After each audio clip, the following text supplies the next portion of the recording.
Everyone most welcome है आप सभी का आज की सेशन में। और आज की सेशन में प्यारे साथियों हम सभी जो पढ़ रहे हैं वो असेसमेंट पढ़ रहे हैं। और असेसमेंट में आज जो है मैं आपको कुछ असेसमेंट के टूल्स के बारे में बताने जा रहा हूं। तो पिछली वीडियो में भी हमने स्कूल बेस्ड असेसमेंट में पढ़ा था, जहां पर हमने कुछ जाना था कि पोर्टफोलियो क्या होता है, एनेक्डोटल रिकॉर्ड क्या होता है, तो वो भी टूल्स का पार्ट है। और आज इस वीडियो में हम बात करेंगे कुछ और टूल्स के बारे में, जिसमें मोस्ट इंपॉर्टेंट जो ज़्यादा है वो है आपका टेस्ट।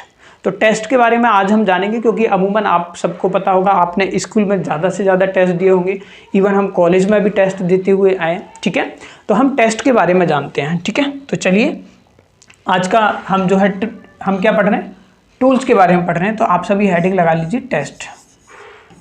ठीक है, तो हम सभी जो शुरुआत करने जा रहे हैं वो पढ़ेंगे आपका टेस्ट के बारे में। ठीक है, तो टेस्ट के बारे में अगर मैं बात करूं तो टेस्ट जो है वो दो तरीके के हैं आपके। इस तरीके से आप लाइन खींच लीजिए। ठीक है, तो साथ साथ मेरे साथ नोट्स आपको जरूर बनाने हैं। पहला जो होता है वो होता है आपका स्टैंडर्डाइज्ड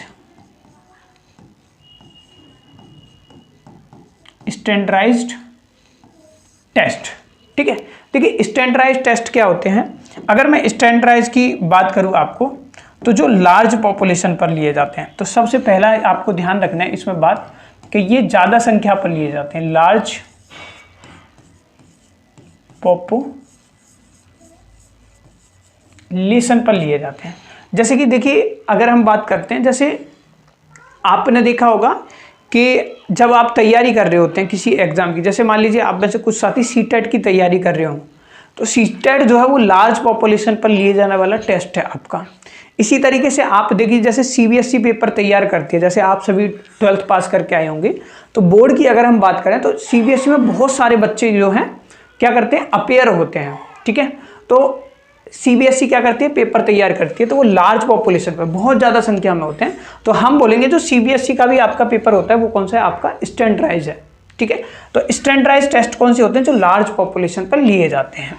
दूसरी बात जो आपको ध्यान रखनी है इनको, कि इनमें जो है, इनमें क्या किया जाता है, इसमें इग्नोर किया जाता है, ignore individual differences, individual differences. तो अगर हम बात करें इनमें जो है ना, इंडिविजुअल पर ध्यान नहीं दिया जाता। अब देखिए आप सभी ऑलमोस्ट 12th जैसे सभी साथियों ने पास किया होगा, तो सीबीएसई क्या करती है, पेपर को तैयार करती है, लेकिन सीबीएसई में बहुत सारे बच्चे क्या हैं, अपेयर होते हैं। तो हर बच्चे को ध्यान में रख के नहीं रखा जाता कि इसकी आर्थिक स्थिति कैसी है, ये स्लो लर्नर है या इंटेलिजेंट है, क्या है, सबके लिए इक्वल पेपर होता है। तो यहाँ पर जो है इंडिविजुअल डिफरेंस जो होता है आपका, उसको भी क्या किया जाता है, इग्नोर किया जाता है। ठीक है, इस बात को विशेष कर ध्यान रखना है स्टैंडर्डाइज्ड टेस्ट में। ठीक है, और क्या ध्यान रखना है आपको, ध्यान ये रखना है कि अगर हम बात करें ये जो टेस्ट होते हैं, कौन से स्टैंडर्डाइज्ड टेस्ट जो होते हैं, ये क्या है आपके मेड बाई एक्सपर्ट पैनल। यानी ये जो टेस्ट होते हैं ना, स्टैंडर्डाइज्ड टेस्ट जो है वो प्यारे दोस्तों किसके द्वारा बनाए जाते हैं, ये एक्सपर्ट पैनल बनाता है। ठीक है, मतलब जो उस टेस्ट को बनाने में, मतलब जो बिल्कुल क्या होते हैं, विख्यात होते हैं। विख्यात का मतलब जो है जो बिल्कुल एक्सपर्ट होगा। ठीक है, जैसे आप देख लीजिए स्टैंडर्डाइज्ड टेस्ट को, जैसे सीबीएसई बोर्ड का पेपर बनेगा, तो बोर्ड का पेपर जो है ना वो एक्सपर्ट पैनल बनाएगा आपका। सीटेट पेपर की आप तैयारी करें तो एक्सपर्ट जो पैनल है वही बनाएगा आपका। ठीक है, तो स्टैंडर्डाइज्ड टेस्ट आपको ध्यान रखना है कि स्टैंडर्डाइज्ड टेस्ट जो बनाए जाते हैं वो एक्सपर्ट पैनल के द्वारा बनाए जाते हैं। ठीक है, जो अपने सब्जेक्ट में एक्सपर्ट हो, या पूरा पैनल जो बैठता है वो पूरा एक्सपर्ट ही होता है आपका। ठीक है, तो इसको ध्यान रखना है। अब ये जो बनाते हैं तो इंडिविजुअल डिफरेंस को इग्नोर करते हैं, क्योंकि लार्ज पॉपुलेशन पर ये लिए जाते हैं। तो किस किस को ध्यान रखेंगे। ठीक है, तो ये भी बात सही है। आगे अगर हम बात करें, आगे जो आपको ध्यान रखना है, इसके मैं कुछ एग्जांपल आपको दे देता हूं। जैसे कि अगर हम बात करें आपका, जैसे मैं एग्जांपल लेता हूं, जैसे सीटेट है आपका। ठीक है, जैसे आपका हम यहां पर ले सकते हैं, जैसे केवीएस का एग्जाम होता है। ठीक है, आगे चल के आपको जैसे एक परीक्षा और होती है, जैसे नेट है आपका। तो बहुत सारे एग्जाम्पल होते हैं, एसएससी का एग्जाम ले सकते हो, ठीक है, अपना सीबीएसई का एग्जाम ले सकते हो। तो ये कुछ एग्जाम्पल हैं आपकी, ठीक है, तो ध्यान रखना है आपको। तो इसमें अगर मैं बात करूं आपके, अगर हम बात करें जैसे कॉलेज एंट्रेंस एग्जाम इसमें आ जाएगा,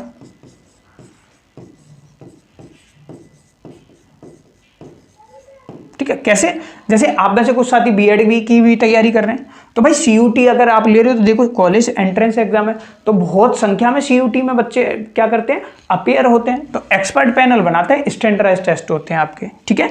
तो इस चीज को क्या करना है, आपको ध्यान रखना है। तो मैं और भी एग्जाम्पल लिख सकता हूँ, जैसे एसएससी है, ठीक है, बैंकिंग है, ठीक है, बैंकिंग है, रेलवे का भी लिख देता हूं मैं, ठीक है।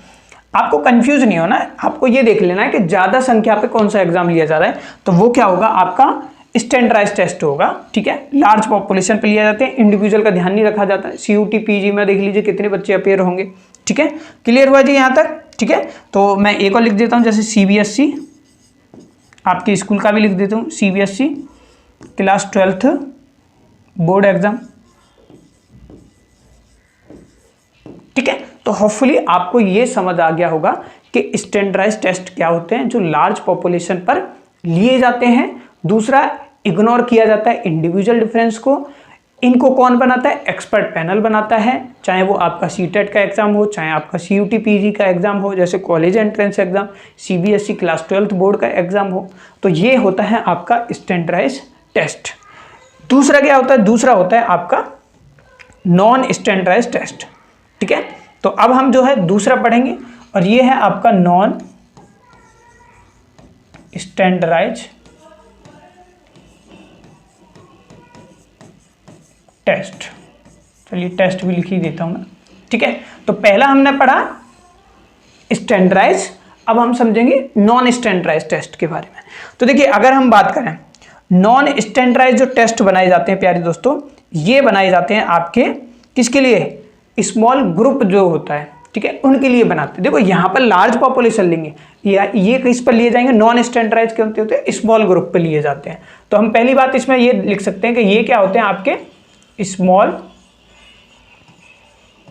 ग्रुप, ठीक है। तो स्मॉल ग्रुप के लिए बनाएंगे, या हम कह सकते हैं स्मॉल ग्रुप पर ये टेस्ट लिए जाते हैं। जैसे आपका क्लास में ले लिया आपका, ये भी आपका क्या हो सकता है, नॉन स्टैंडर्डाइज्ड टेस्ट आपका हो सकता है, ठीक है। तो यहां पर स्मॉल पे लिया जाएगा, जब स्टैंडर्डाइज्ड में इग्नोर किया जाता है इंडिविजुअल डिफरेंस को। जब हम छोटे पर लेंगे, छोटे ग्रुप पर लेंगे, तो इसमें हम किसका ध्यान रखेंगे, इसमें हम ध्यान रखेंगे इंडिविजुअल डिफरेंसेस का। यहां पर ध्यान नहीं रखा जाता है, स्टैंडर्डाइज्ड में ध्यान नहीं रखते हैं। यहां पर हम क्या करेंगे, यहां पर अगर हम बात करें तो हम बोलेंगे इंडिविजुअल डिफरेंसेस का हम क्या करते हैं, ध्यान रखते हैं। इंडिविजुअल डिफरेंसेस का हम क्या करते हैं, यहां पर ध्यान रखते हैं आपको, ठीक है। तो आपको बहुत ध्यान रखना है। तो मैं इसको ब्रैकेट में ये भी लिख देता हूं, कीवर्ड आपको ध्यान रखना है, फोकस करते हैं हम, ठीक है। यहां पर ध्यान नहीं रखा जाता है, इग्नोर करते हैं, जबकि यहां पर क्या है, फोकस किया जाता है इंडिविजुअल डिफरेंस पर, ठीक है। आगे चलते हैं। यहां पर क्या होता है, इसको कौन बना रहा था, मेड बाय एक्सपर्ट पैनल। लेकिन नॉन स्टैंडर्डाइज्ड टेस्ट की अगर हम बात करें, इसको कौन बनाया जाएगा, टीचर मेड टेस्ट बोलेंगे, टीचर मेड टेस्ट, ठीक है। तो इन टेस्ट को कौन तैयार करता है, टीचर करता है। जैसे क्लास में ना कम संख्या होती है, तो वो टीचर क्या करता है, अपने बच्चों को ध्यान में रखते हुए अपनी क्लास के लिए टेस्ट बनाता है, उसको हम बोल सकते हैं वो क्या है, आपका नॉन स्टैंडर्डाइज्ड टेस्ट है, ठीक है। तो टीचर मेड टेस्ट हो जाएगा आपका। आगे अगर हम बात करें इसमें, तो आपको ध्यान रखना है इसका एग्जाम्पल, जैसे मैंने इसके दिए कि इसके सीटेट है, केवीएस है, ये है। तो यहाँ पर जब टीचर बना रहा है, तो टीचर किसके लिए, तो मैं यहाँ पर लिख सकता हूँ एग्जाम्पल की अगर मैं बात करूँ, तो ये हो जाएगा आपका क्लास टेस्ट, क्लास टेस्ट, ठीक है। तो क्लास में जो हम टेस्ट लेते हैं वो स्मॉल ग्रुप में ही लेते हैं, मतलब इस क्लास में 40 से 50 बच्चे होंगे, और कहो तो और कम भी होते हैं, किसी में ज़्यादा भी होते हैं, ठीक है। तो अगर हम बात करें क्लास टेस्ट, ये क्या होगा, हमारा नॉन स्टैंडर्डाइज होगा, ठीक है।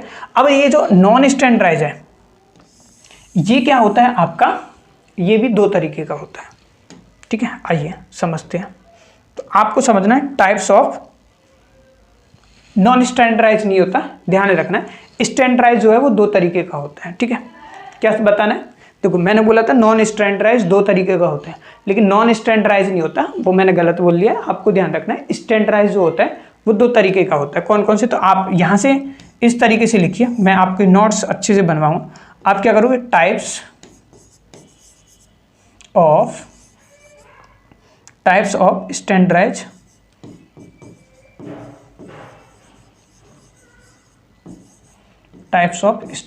टेस्ट, ठीक है। तो स्टैंडर्डाइज टेस्ट जो होता है वो 2 तरीके का होता है प्यारे दोस्तों, ठीक है। देखो सबसे पहले हमने जाना था टेस्ट क्या होता है। टेस्ट की अगर हम बात करें, स्टैंडर्डाइज है, नॉन स्टैंडर्डाइज। स्टैंडर्डाइज क्या है, लार्ज पॉपुलेशन पे लिए जाते हैं, इंडिविजुअल डिफरेंसेस को इग्नोर किया जाता है, एक्सपर्ट पैनल बनाता है। एग्जांपल हमारे जैसे सीबीएसई क्लास 12th का पेपर। दूसरा होता है नॉन स्टैंडर्डाइज। नॉन स्टैंडर्डाइज क्या है, स्मॉल ग्रुप पे लिए जाते हैं, इंडिविजुअल डिफरेंस का हम ध्यान रखते हैं उसमें, क्योंकि पेपर को ऐसा बनाएंगे कुछ बच्चे कर भी पाएँ। क्लास में जो टेस्ट होता है कुछ के लिए ये डिफिकल्ट भी होगा और कुछ के लिए क्या है ये बहुत ईजी भी होगा। टीचर मेड टेस्ट होते हैं, यहाँ पर एक्सपर्ट था, ये क्लास टेस्ट होते हैं। अब जो हम पढ़ने जा रहे हैं वो टाइप ऑफ स्टैंडर्डाइज टेस्ट के बारे में पढ़ने जा रहे हैं। वो 2 तरीके के होते हैं। कौन कौन से, तो पहला क्या है आपका, पहले की अगर मैं बात करूं तो पहला जो होता है वो होता है आपका क्राइटेरियन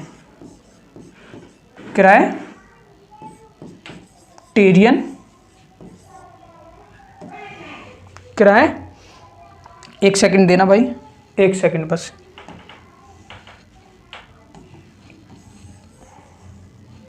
जी हाँ, लिखिए। दूसरा पहला जो होता है इसका, पहला होता है आपका क्राइटेरियन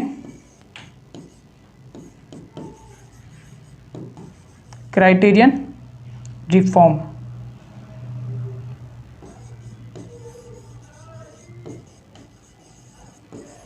क्राइटेरियन रिफॉर्म टेस्ट होता है, ठीक है, पहला। अब देखिए क्राइटेरियन रिफॉर्म की अगर हम बात करें तो ये कौन सा होता है, पहले ये समझते हैं हम क्राइटेरियन रिफॉर्म क्या होता है। देखिए क्राइटेरियन रिफॉर्म में क्या होता है, आपकी एक कट ऑफ तय कर दी जाती है। कट ऑफ का मतलब ये है कि आपको इतने नंबर लेकर आने ही आने हैं, उस पर आपका क्या है वो टेस्ट पास हो जाएगा। तो मैं यहाँ पर इस तरीके से लिख देता हूँ इसको। क्राइटेरियन की अगर मैं बात करता हूँ, देखिए ये मत सोचना मैं बीच में अटकाऊँ, ये सिर्फ चाय की वजह से है, ठीक है, तो मैं इसलिए थोड़ा सा टाइम लिया था आपको। तो टाइप्स ऑफ स्टैंडर्डाइज टेस्ट की बात करें तो क्राइटेरियन रिफॉर्म होता है आपका, ठीक है। तो पहला ये क्या होता है, इसमें एक क्राइटेरिया सेट कर दिया जाता है। जैसे कि अगर हम बात करें सीबीएसई में पास होने का बोर्ड में क्या क्राइटेरिया है, आपको पता होगा कि आप अगर मान लीजिए जैसे 12th के एग्जाम दे रहे हो तो 33% नंबर आपके आ जाते हैं, तो आपका क्या है, आप पास माने जाते हो, ठीक है। तो एक क्राइटेरिया रिफॉर्म में क्या होता है, एक क्राइटेरिया सेट कर देते हैं हम, ठीक है, क्राइटेरियन रिफॉर्म में, ठीक है। तो पहले में तो देखिए यहाँ पर मैं बात करूँ, यहाँ पर क्या कर दिया जाता है, मैं अपनी भाषा में या आप भी लिख सकते हो। क्राइटेरियन में क्या होगा आपका, एक क्राइटेरिया हम क्या कर देते हैं, क्राइटेरिया सेट कर देते हैं। जैसे मैं एग्जांपल ले लेता हूं, जैसे सीटेट, ठीक है। सीटेट में बोला जाता है कि आपके जो है जैसे 150 नंबर का पेपर होता है, तो उसमें से बोला जाता है कि आप 90 नंबर ले आओ तो आपका सीटेट क्या है, जनरल वालों को पास हो जाएगा, ठीक है। तो ऑलमोस्ट आई थिंक 60% बनेंगे, ठीक है। सेम इसका एग्जाम्पल आप क्या कर सकते हो, क्लास 12th का ले सकते हो, उसमें भी ये बोला हुआ है कि 33-34 जो परसेंटेज हैं आपके, वो आपके मतलब नंबर हैं, तो 33% ही बनेंगे 100 का, 100 में से होता है, तो आप क्या हो जाओगे, पास हो जाओगे। तो क्राइटेरिया हम क्या कर देते हैं, सेट कर देते हैं। लेकिन दूसरा परसेंटेज, दूसरा जो टाइप्स आता है इसका, हाँ दूसरा अगर हम बात करें, दूसरा जो है वो होता है आपका नॉर्म रिफॉर्म्ड, ठीक है। दूसरा होता है नॉन रिफॉर्म की जगह नॉन रेफरेंस लिखते हैं, ये ज़्यादा नाम आपकी परीक्षाओं में भी आता है, ठीक है। तो दूसरा हो जाएगा आपका नॉर्म रेफरेंस्ड, ठीक है। तो इसमें क्या होगा, दूसरे वाले में इसमें कट ऑफ सेट की जाती है, ठीक है। अब देखो ध्यान देना है कि यहां पर क्या बन रहा है कि मान लीजिए 60% से आपकी ज़्यादा आ जाती हैं, ठीक है, 60% से ज़्यादा आ जाती हैं आपकी, तो आप सीटेट पास माने जाओगे। लेकिन नॉर्म रेफरेंस दूसरा प्रकार जो है, इसमें क्या किया जाता है, इसमें कट ऑफ होती है। कट ऑफ क्या हो सकती है कि भाई अगर कैंडिडेट के एप्लीकेशन ज़्यादा आ गए और किसी के मार्क्स जो है वो ज़्यादा बन रहे हैं, तो यहाँ पर कट ऑफ पता लग रहा है कि भाई आपकी मान लीजिए 150 नंबर का पेपर है, ठीक है, 150 नंबर का पेपर है और कैंडिडेट क्या हुआ है 139 नंबर लेकर आने वाले बहुत ज़्यादा हैं, तो हम क्या बोलेंगे, हम कट ऑफ लगा देंगे 139। यानी कट ऑफ में क्या होता है, यहाँ पर एक ही क्राइटेरिया सेट होता है आपका कि आपके इतने परसेंटेज आए हैं तो आप क्या हो, उसमें पास हो। लेकिन यहाँ पर क्या है, कंडीशन के अकॉर्डिंग होगा आपका कट ऑफ लगेगी, तो कट ऑफ कभी ज़्यादा होगी कभी कम होगी, ठीक है। तो जैसे यहाँ पर तो 60% पे सीटेट पास हो ही जाता है, तो मोस्टली पीपल पास हो जाते हैं क्योंकि एक टारगेट है उसको अचीव करना है, जैसे 12th के एग्जाम ले लीजिए। लेकिन कट ऑफ में क्या है, जैसे मान लीजिए कल को आपको नौकरी का फॉर्म भरना है, तो पिछली बार मान लीजिए कट ऑफ क्या है, पेपर थोड़ा सा मुश्किल आ गया तो कट ऑफ क्या चलेगी, मान लीजिए 89 चलेगी। लेकिन अगली बार पता लगा कि ज़्यादा कैंडिडेट ने फॉर्म भरा और 89 से बहुत ज़्यादा नंबर लेकर आ रहे हैं कि भाई 95% लेकर आने वाले ज़्यादा हैं, तो 95 पर कट ऑफ आपकी लग जाएगी, ठीक है। तो कट ऑफ आपकी क्या है, लगती है, ठीक है। तो इसमें क्या होगा, इसमें स्टूडेंट्स का भी कंपैरिजन करते हैं, स्टूडेंट्स कंपैरिजन, क्लियर। तो दोनों में वो बता दिया, इसमें क्राइटेरिया एक सेट कर दिया जाएगा, इतने पर पास हो गए। नॉर्मल रेफरेंस में क्या होगा आपका, ये देखा जाता है कि इस समय कंडीशन क्या है, ठीक है, उसके हिसाब से कट ऑफ होंगे, कट ऑफ ज़्यादा भी हो सकती है कम भी हो सकती है, ठीक है। तो चलिए यहाँ पर एक क्राइटेरिया सेट नहीं करते, उसमें क्राइटेरिया सेट होते हैं, ठीक है। अब आप पेपर बना रहे हो तो उस पेपर की क्या है, कुछ क्वालिटी होती है, ठीक है। तो अब आपको जो समझना है वो समझना है, क्या समझना है भाई, आपको समझना है क्वालिटीज, है ना, क्वालिटीज ऑफ स्टैंडर्डाइज्ड टेस्ट, ठीक है। तो देखो जब आप टेस्ट बना रहे हो तो सबसे पहली क्वालिटी की अगर हम बात करें तो आपका टेस्ट जो होना चाहिए वो क्या होना चाहिए, पहली बात करें वो होना चाहिए आपका वैलिड। तो हम बोल सकते हैं वो क्या होना चाहिए आपका वैलिडिटी। ये क्या होता है सर, पहली बार सुन रहे हैं हम तो। देखो जब आप टेस्ट को बना रहे हो तो टेस्ट क्या होना चाहिए आपका, वैध होना चाहिए। वैध का मतलब यहाँ पर ये है कि अगर मैं टेस्ट को क्लास में ले रहा हूँ तो मेरा एक एम है, मेरा एक उद्देश्य है, ठीक है। उस उद्देश्य को यदि पूरा करता है तो मैं बोलूँगा मेरा टेस्ट क्या है, बिल्कुल वैलिड है। जैसे मैंने मान लीजिए एक बच्चे को सिखाए जोड़ घटाना सिखाया मैंने, मतलब एडिशन सिखाया मैंने, तो मैंने एडिशन जब टेस्ट लिया, मेरा एम है कि क्या बच्चों ने जो किया है वो सभी बच्चे मतलब कर पा रहे हैं या नहीं कर पा रहे, तो मेरा उद्देश्य है, तो मैंने उसको ध्यान में रख के ये टेस्ट लिया एडिशन के लिए। तो अगर बच्चे कर पा रहे हैं, जो मेरा उद्देश्य है उसको पूरा हो पा रहा है, तो हम बोलेंगे टेस्ट क्या है आपका वैलिड है, ठीक है। तो पॉइंट वैलिड समझ आ गया। दूसरी बात करें, टेस्ट आपका वैलिड है, दूसरा होना चाहिए टेस्ट क्या है आपका रिलायबल होना चाहिए। तो हम बोल सकते हैं टेस्ट कैसा होना चाहिए आपका, टेस्ट में होनी चाहिए रिलायबिलिटी। रिलायबिलिटी का मतलब है टेस्ट में होनी चाहिए आपकी विश्वसनीयता।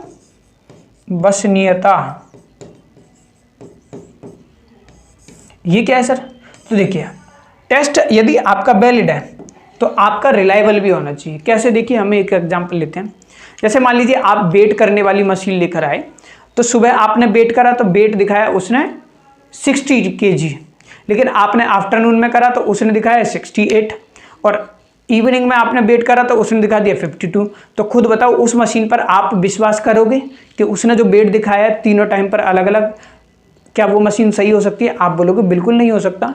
तो यहाँ पर क्या होना चाहिए, रिलायबिलिटी होनी चाहिए, ठीक है। तो उस मशीन पर आप रिलायबल नहीं हो, लेकिन टेस्ट कैसा होना चाहिए आपका, रिलायबल होना चाहिए। इसका मतलब क्या है, एक बच्चा ये है और सेम बच्चा यही है। मानो मैंने पिछली बार इसका टेस्ट लिया तो इसके नंबर आए 10 और दोबारा भी लिया तब भी इसके नंबर आए 10। तो टेस्ट क्या होना चाहिए आपका, रिलायबल होना चाहिए, क्वालिटी बता रहा हूँ, ठीक है। तीसरी बार टेस्ट को कैसा होना चाहिए आपका, टेस्ट होना चाहिए फेयर। तो इससे पहले मैं एक चीज़ आपको बता देता हूँ कि ध्यान ये रखना है कि कोई टेस्ट क्या है आपका, कोई टेस्ट अगर वैलिड है ना, कोई टेस्ट अगर वैलिड है तो वो उसमें रिलायबिलिटी जरूर होगी। तो आप वैलिडिटी पे ज़्यादा ध्यान रखना है, ठीक है भाई। तो हम कह सकते हैं ये है। लेकिन अगर हम बात करें कोई टेस्ट रिलायबल है तो वो वैलिड हो ऐसा जरूरी नहीं है, इस चीज़ को और ध्यान रखना है, ठीक है। तो वैलिड वाले टेस्ट हमेशा रिलायबल होते हैं, जबकि हम बात करें रिलायबल वाले वैलिड हो ऐसा जरूरी नहीं है। तीसरा जो ध्यान रखना है टेस्ट की क्वालिटी की बात करूं तो तीसरा होता है आपका, वो है आपका फेयरनेस, ठीक है, फेयरनेस, ठीक है। तो फेयरनेस का मतलब यह है निष्पक्षता, निष्पक्षता, निष्पक्षता का मतलब वैसे IQ, मतलब किसी है ना एक, हम ये कह सकते हैं एक क्लास के लिए ज़्यादा वो ना हो, क्लास का मतलब यहाँ पर क्या, एक समाज के लिए ज़्यादा बेनिफिट ना हो, मतलब फेयर होना चाहिए, निष्पक्ष होना चाहिए आपकी टेस्ट की, ये भी क्वालिटी है, ठीक है। फोर्थ की अगर हम बात करें तो टेस्ट में की बात करें तो कैसा होना चाहिए, दोनों ही बता देता हूँ। एक होता है आपका ऑब्जेक्टिविटी, ऑब्जेक्टिविटी, और एक होती है आपकी सब्जेक्टिविटी, ठीक है। तो देखो जब आप टेस्ट बना रहे हो तो टेस्ट में क्या होनी चाहिए, आपकी ऑब्जेक्टिविटी होनी चाहिए, सब्जेक्टिविटी क्या होनी चाहिए, आपकी कम होनी चाहिए। देखो सब्जेक्टिविटी से क्या मतलब है, जैसे मैंने बोला कि सब्जेक्टिविटी पर अगर हम कोई टेस्ट लेते हैं, जैसे मैंने बोला कि पॉल्यूशन के क्या कारण हो सकते हैं, तो तुम देखोगे ये हो गया क्वेश्चन सब्जेक्टिविटी बेस वाला, तो हर बच्चा अपने अलग अलग विचार लिखेगा। तो अगर इसको आप पूरी क्लास में लेते हो तो पूरी क्लास के विचार क्या होंगे, बिल्कुल अलग अलग होंगे। लेकिन ऑब्जेक्टिविटी में मैंने लिख दिया 4 ऑप्शन बना दिए, आपको पता है ना वस्तुनिष्ठता जिसे हम बोलते हैं, ठीक है।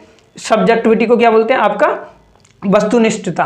तो अगर MCQ टाइप जो होता है, अगर उस टाइप का मैं क्वेश्चन देता हूं तो हर बच्चे का आंसर क्या होगा, वही होगा, एक ऑप्शन सही होगा। तो सभी क्लासेज का एक ही माइंड हो तो ये है ऑब्जेक्टिविटी, और सब्जेक्टिविटी क्या है आपकी, सब्जेक्टिविटी क्या है भाई, सबका माइंड अलग अलग होगा। तो ध्यान में ये बताना चाह रहा हूं कि जब हम टेस्ट बना रहे हैं तो टेस्ट की तीसरी क्वालिटी है कि ज़्यादा से ज़्यादा अगर हम बात करें तो ऑब्जेक्टिविटी ज़्यादा होनी चाहिए, सब्जेक्टिविटी कम होनी चाहिए, तो टेस्ट क्या है आपका बहुत ज़्यादा बढ़िया रहेगा, ठीक है। तो ये था आज की वीडियो में। कल की वीडियो में जो हम बात करेंगे प्यारे दोस्तों, वो हम जानेंगे टाइप्स ऑफ क्वेश्चन के बारे में, ठीक है, जैसे सब्जेक्टिविटी, वस्तुनिष्ठता और ऑब्जेक्टिविटी के बारे में, ठीक है। तो इन पर और डिटेल से हम पढ़ेंगे, वो पढ़ेंगे हम नेक्स्ट क्लास में। आज के लिए इतना ही, थैंक यू फॉर वॉचिंग।